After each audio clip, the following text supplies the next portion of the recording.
Hi, let's talk today about inverse functions.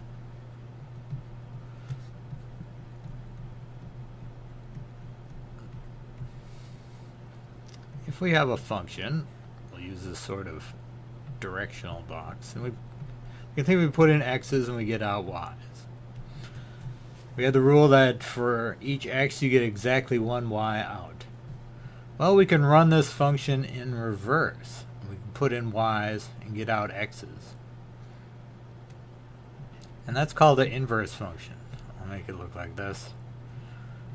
We're going to put in y's and get out x's. Alright, so inverse function, we have a special notation for it. If this is a function, f of x, the inverse function is f to the minus 1 of x. Alright, don't confuse this with, you may remember, x to the minus 1 equals 1 over x. Right, that's this doesn't mean the f to the minus 1 power. This is a special notation that means just the inverse function. We've actually used this before. Remember, you take a sine of an angle, theta equals some number between 1 and minus 1. And then you want to do the inverse sine. This notation shows up again. Take that number, you can go backwards and you can get the angle out. So you've used this inverse notation before, and so these are inverse functions. They'll become very important with logarithms and exponents. In fact, the logarithm is the inverse of an exponent, exponential equation. And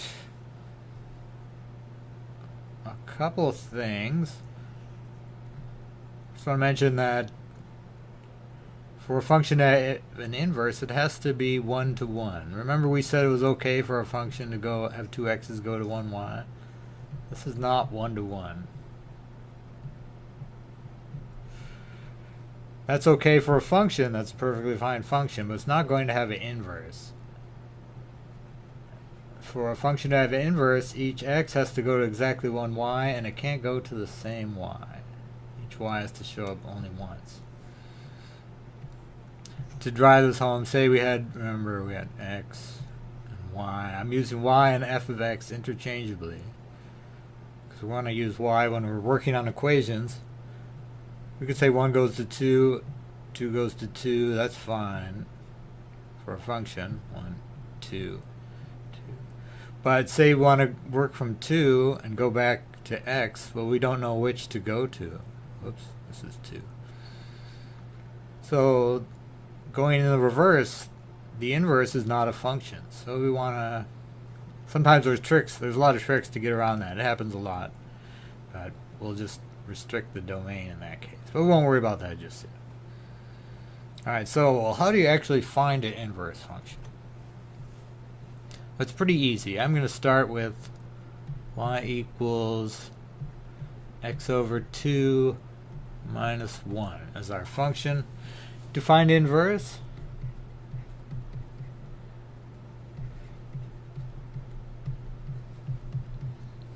solve for x.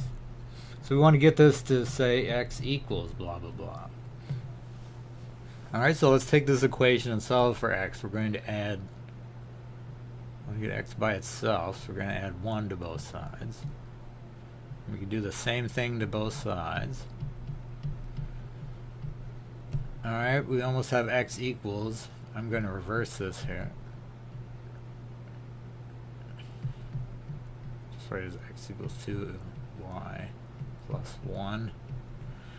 Alright, so now we have this 1 over 2 we want to get rid of, so we'll multiply both sides by 2. 2 times. So we get 2x over 2 equals y plus 1 times 2. So these two cancel. X equals 2y plus 2. That's our inverse function.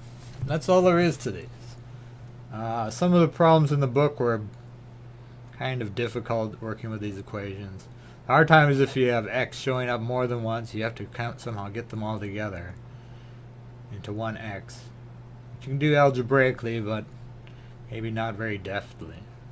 So this is our inverse function. We also do something weird, which may throw you. When we get to the inverse function, we suddenly switch x and y's.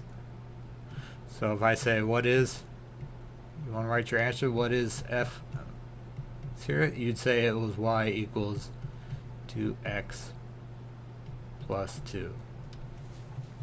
Alright? And that's it. That's about it. Again, these will become vital later on. Here's a function, and here's its inverse. Let's see. I have an eraser here. Oh, that's going to take forever.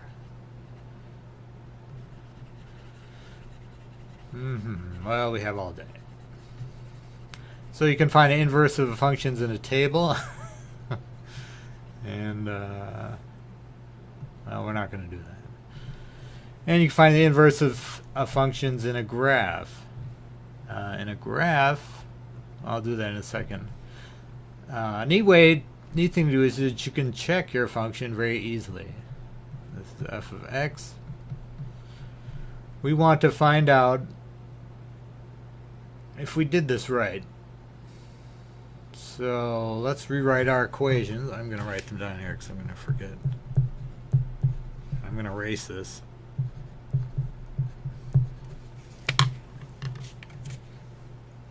So we use function composition. I'm putting the y in here.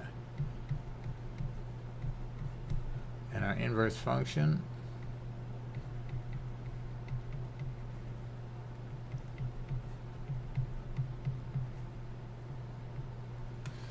There's our two functions.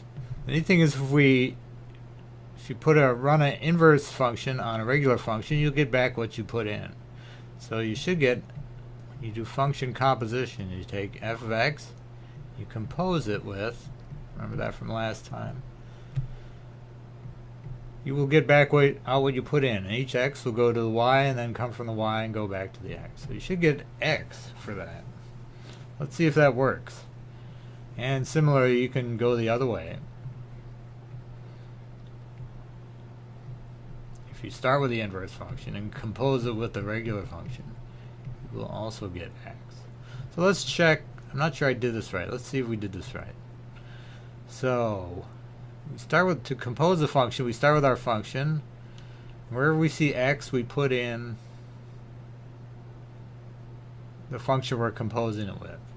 So we start with x over 2, so we're going to place that x with this. 2x plus 2 over 2 minus 1. So we took x over 2 minus 1, and wherever we saw x, we put in this. Alright, that's this still. That's a function composed with its inverse. Alright. Well, let's multiply this out. Let's see. This is, it's pretty easy to see. This is 2x over 2, which is x, plus 2 over 2, which is plus 1, and minus 1.